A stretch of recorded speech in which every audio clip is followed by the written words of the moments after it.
दोस्तों सब्सक्राइब करें और इस बेल आइकन को दबाएं और पाएं वीडियो सबसे पहले।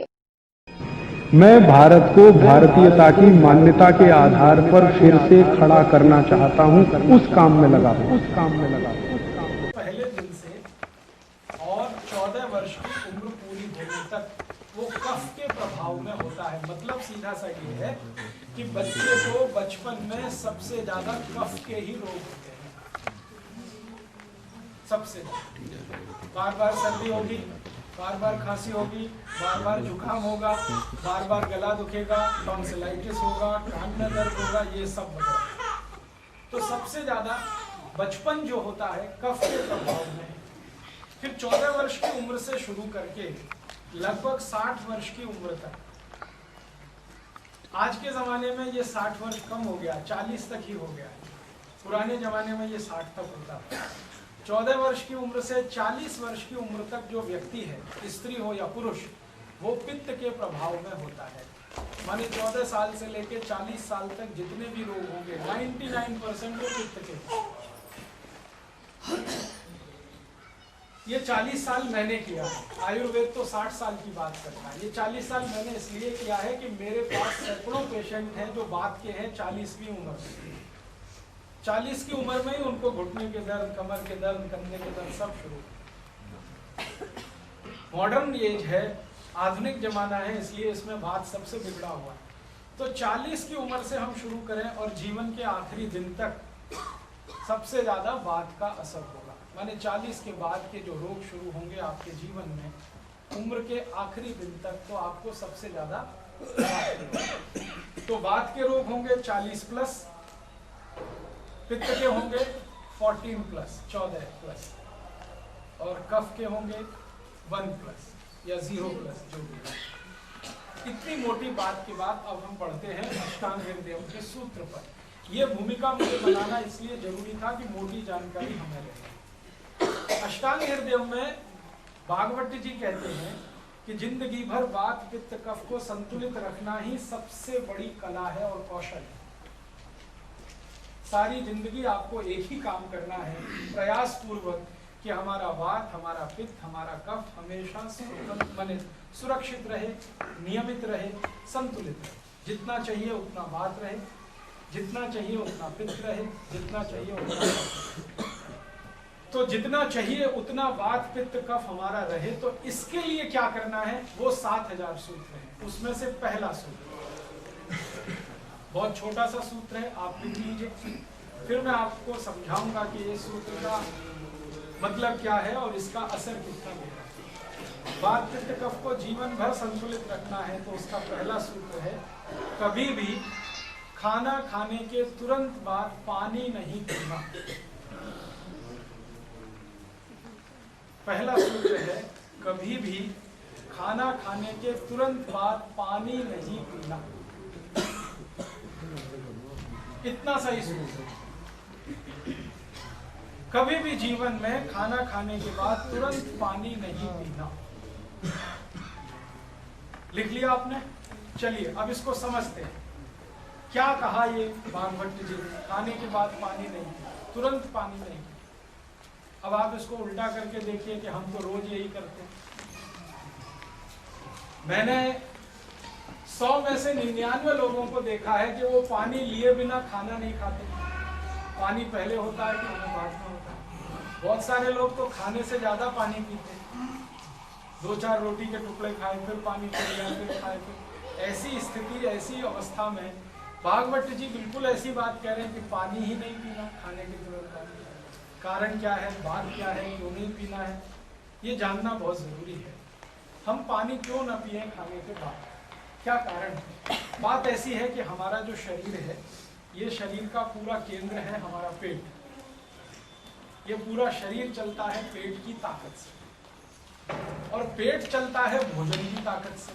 जो कुछ भी हम खाते हैं वही हमारे पेट की ताकत है। हमने दाल खाई, हमने सब्जी खाई, हमने रोटी खाई, हमने अचार खाया, दही खाया, लस्सी पिया, कुछ भी, दूध, दही, छाछ, लस्सी, फल आदि, ये सब कुछ भोजन के रूप में हमने ग्रहण किया।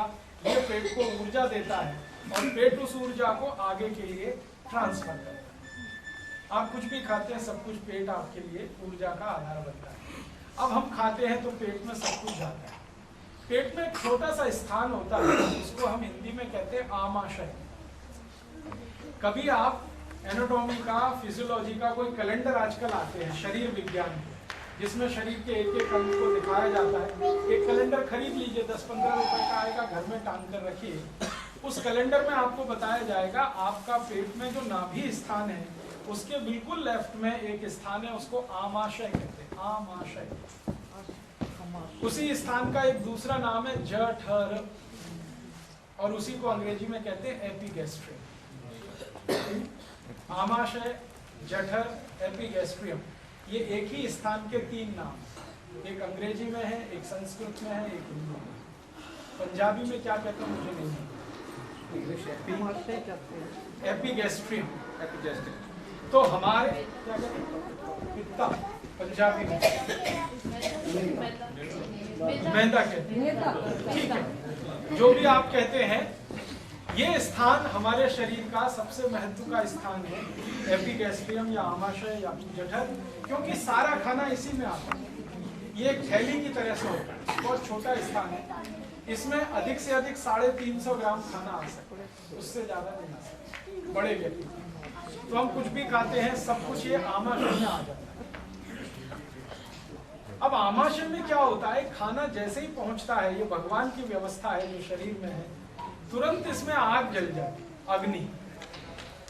आमाशय में अग्नि होती है, उसी को कहते हैं जठर अग्नि, मिला के बोलते हैं जठराग्नि। जठराग्नि, ये जो जठराग्नि है, ये आमाशय स्थान में प्रदीप्त होने वाली अग्नि है, आग है। ये आग ऐसी ही होती है जैसे रसोई गैस की आग। आपकी रसोई गैस है ना, एलपीजी सिलेंडर से जो कनेक्टेड है स्टोव, आपने स्विच ऑन किया, आग जल गई। ऐसे ही पेट में जैसे ही आपने खाना खाया तुरंत आग जल गई, ये ऑटोमेटिक है। रोटी का पहला टुकड़ा आपने मुंह में डाला, इधर आग जल गई, जठर अग्नि। ये अग्नि तब तक जलती है जब तक खाना पचता है, डाइजेस्ट। आप खाना खा रहे हैं, अग्नि जल गई। अब अग्नि खाने को पचाती है, डाइजेस्ट कराती है। वो ऐसे ही कराती है जैसे रसोई गैस। आपने रसोई गैस में जो स्टोव है उसका स्विच ऑन कर दिया, आग जल गई। अब इस पे आपने दूध रख दिया, थोड़ा चावल डाल दिया, तो जब तक अग्नि जलेगी तब तक खीर बनेगी। इसी तरह से आपने पानी रख दिया, चावल डाल दिए, अब जब तक अग्नि जलेगी चावल पकेगा। आपने पानी रख दिया, घटाघट पानी पी लिया और खूब ठंडा पानी पी लिया, और कई लोग तो बोतल पे बोतल उतार दिया। अब होने वाला एक ही काम है, जो आग जल रही थी वो बुझ गई। आग अगर बुझ गई तो खाने के पचने की जो क्रिया है वो रुक गई। अब हमारे पेट में 2 ही क्रियाएं होती हैं खाने के पचने में। एक क्रिया है जिसको हम कहते हैं डाइजेशन, दूसरी है फर्मेंटेशन। फर्मेंटेशन का मतलब है सड़ना, और डाइजेशन का माने है पचना।